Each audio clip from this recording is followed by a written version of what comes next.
Chapitre 8. Les questions sans réponse. L'aube ne vint jamais. La nuit éternelle enveloppait le village, étouffant toute lueur d'espoir. Matt et Lila errèrent dans les ruelles sombres, leurs pas résonnant étrangement dans le silence. Les marcheurs de l'ombre avaient disparu, mais leur présence invisible pesait sur l'atmosphère, rendant chaque ombre suspecte, chaque murmure inquiétant. Matt était épuisé, son esprit tourmenté par les questions. Pourquoi ce village était-il piégé dans une nuit éternelle? Pourquoi les habitants avaient-ils disparu? Qui étaient les marcheurs de l'ombre, ces spectres errants? Et surtout, pourquoi lui, Matt, se trouvait-il ici, mêlé à cette histoire étrange? Il s'arrêta, se tournant vers Lila. « Nous devons parler, dit-il, sa voix grave.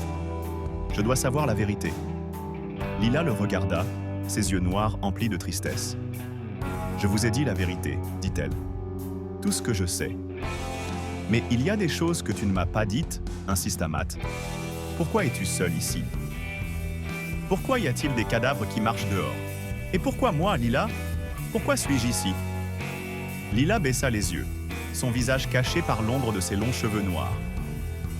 Je ne sais pas, murmura-t-elle. Je ne comprends pas tout moi-même. Alors explique-moi ce que tu comprends, dit Matt, sa voix impatiente. Parle-moi de ce village, de son histoire, de ce qui s'est passé. Lila soupira, levant les yeux vers le ciel noir. Ce village s'appelait autrefois Anandpur, dit-elle. La ville de la joie, c'était un endroit paisible où les gens vivaient en harmonie avec la nature. Elle marqua une pause, son visage se crispant de douleur. Mais il y a 100 ans, une éclipse a eu lieu, la plus longue éclipse de l'histoire. Et cette nuit-là, tout a changé. Qu'est-il arrivé?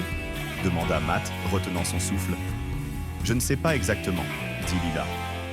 Mais les anciens disent qu'un portail s'est ouvert, un passage vers un autre monde. Et que les habitants du village ont été emmenés à travers ce portail. Et les marcheurs de l'ombre? Demanda Matt. Qui sont-ils? Lila frissonna, serrant la lanterne contre sa poitrine. Ce sont ceux qui n'ont pas pu passer, dit-elle. Ceux qui sont restés coincés entre les deux mondes. Des âmes perdues, condamnées à errer dans les ténèbres. Matt sentit un frisson lui parcourir l'échine.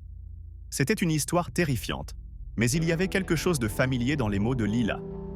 Comme si elle parlait d'une expérience personnelle, d'une douleur qu'elle connaissait trop bien. « Et toi, Lila ?» demanda-t-il, sa voix douce. « Pourquoi es-tu seule ici ?» Lila détourna le regard, ses yeux emplis de larmes. « Je suis née ici, dit-elle. La nuit de l'éclipse, je n'ai jamais connu d'autre monde. » Matt la regarda, le cœur serré. Elle était une enfant de l'ombre, une survivante d'un monde perdu. Et il était là, un étranger, un intrus, entraîné dans son histoire. « Pourquoi moi, Lila ?» demanda-t-il à nouveau, sa voix tremblante. « Pourquoi suis-je ici ?» Lila se tourna vers lui, son regard intense le fixant droit dans les yeux. « Je ne sais pas, dit-elle. Mais je crois que vous êtes ici pour nous aider, pour nous sauver. » Matt sentit un nœud se former dans sa gorge. Il ne savait pas s'il était un sauveur, un héros. Il était juste un homme perdu, à la recherche de réponses. Mais il savait qu'il ne pouvait pas abandonner Lila, qu'il ne pouvait pas laisser ce village sombrer dans les ténèbres. « D'accord, dit-il, sa voix faible. Alors dis-moi ce que nous devons faire. » Lila prit la lanterne et se dirigea vers une ruelle sombre. « Nous devons trouver le cœur du village, dit-elle. C'est là que se trouve la clé de notre salut. » Ils s'aventurèrent dans les ruelles sombres, à la recherche d'une clé, à la recherche d'un espoir, à la recherche de la vérité. Chapitre 9. La chasse des ombres blanches. Guidés par la lanterne de Lila, Matt et elle s'enfoncèrent dans les ruelles sombres, à la recherche du cœur du village. Lila expliqua que le cœur était un lieu sacré, un point de convergence des énergies du village, et que c'était là qu'ils trouveraient le moyen d'ouvrir à nouveau le portail. Ils traversèrent des places désertes, des maisons en ruine, des jardins envahis par la végétation. L'atmosphère était lourde, chargée de tension et de mystère. Matt se sentait de plus en plus mal à l'aise, comme si des yeux invisibles les observèrent depuis les ombres. Soudain, Lila s'arrêta, son visage tendu. « Nous y sommes presque, » murmura-t-elle. « Le cœur est juste derrière cette colline. » Ils gravirent la colline, atteignant un plateau dégagé. Au centre, Une structure circulaire en pierre se dressait, rappelant un ancien temple. Des symboles étranges étaient gravés sur les pierres, des motifs géométriques complexes qui semblaient pulser d'une énergie invisible. « C'est ici, » dit Lila, sa voix remplie d'espoir. « Le portail s'ouvrira à nouveau ici. » Elle s'approcha de la structure, tendant la main vers une pierre gravée. Mais avant qu'elle ne puisse la toucher, une ombre blanche surgit des ténèbres, volant à une vitesse incroyable. Elle ressemblait à un fantôme, une silhouette lumineuse et éthérée qui se déplaçait sans bruit.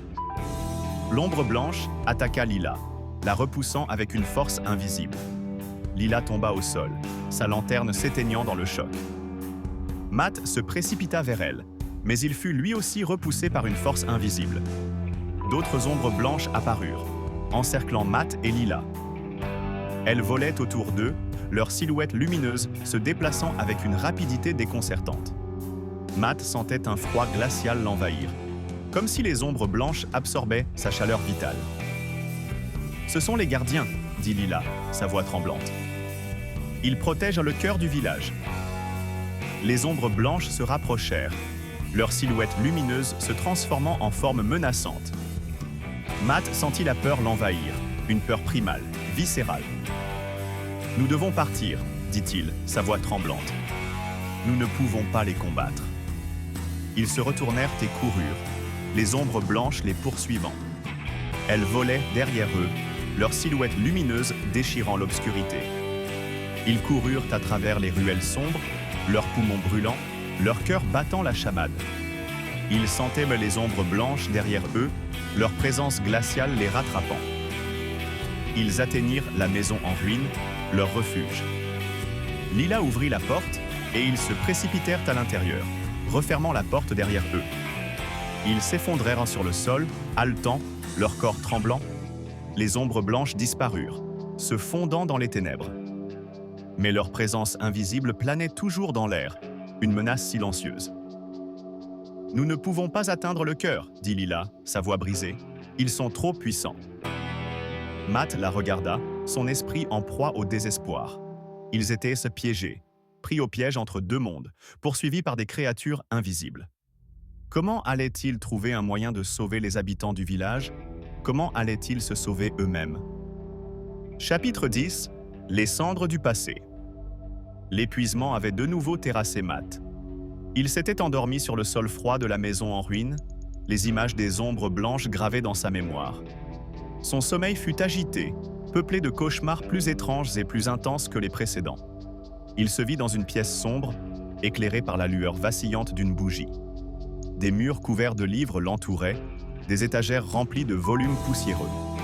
Il se sentait piégé, étouffé, comme si les livres le pressèrent de toutes parts. Soudain, il vit une silhouette dans l'ombre. Elle était petite, frêle, avec de longs cheveux noirs.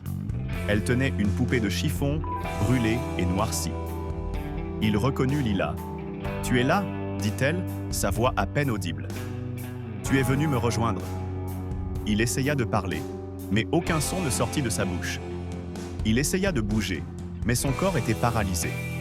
La pièce commença à brûler. Les livres s'enflammèrent, les flammes léchant les murs, engloutissant tout sur leur passage. Il sentit la chaleur intense, la fumée âcre lui brûlant les poumons. Il vit Lila, entourée par les flammes, son visage illuminé par le feu. Elle ne criait pas, ne pleurait pas. Elle le regardait, ses yeux noirs emplis de tristesse. « C'est ici que je suis morte », dit-elle, sa voix se mêlant au crépitement des flammes. « Dans cette maison, avec ma poupée ?» Il se réveilla en sursaut, le corps tremblant, le cœur battant la chamade. Il était de nouveau dans la maison en ruine, l'obscurité l'entourant comme un linceul. Mais il se sentait différent, comme si un voile s'était levé, révélant une vérité terrible. Il se souvenait. Il se souvenait de la raison pour laquelle il était arrivé dans ce village. Il se souvenait de la douleur, du désespoir, du vide qui l'avait envahi. Il s'était suicidé. Il avait mis fin à sa vie dans un geste de désespoir, de lassitude, de refus de continuer à vivre dans un monde qui ne lui offrait que souffrance. Il regarda Lila, assise près de la fenêtre, son visage illuminé par la faible lueur de la lanterne. Il vit la vérité dans ses yeux, la même vérité qui le hantait. Tu es morte aussi, n'est-ce pas? Dit-il, sa voix rauque. Ce n'est pas ton village qui a brûlé, c'est ta maison, avec toi et ta poupée à l'intérieur. Lila ne répondit pas. Elle baissa les yeux, les larmes coulant sur ses joues. Nous sommes piégés ici, dit Matt, sa voix brisée, condamnés à errer dans ce village maudit à jamais. Il se leva, se dirigeant vers la porte. Il n'y a pas de portail, dit-il. Il n'y a pas de moyen de sauver les autres. Il n'y a que les cendres de nos vies brisées. Il sortit de la maison, se fondant dans l'obscurité. Lila le suivit, silencieuse, son visage inondé de larmes. Ils s'aventurèrent dans les ruelles sombres, deux âmes perdues, condamnées à errer dans un monde de ténèbres.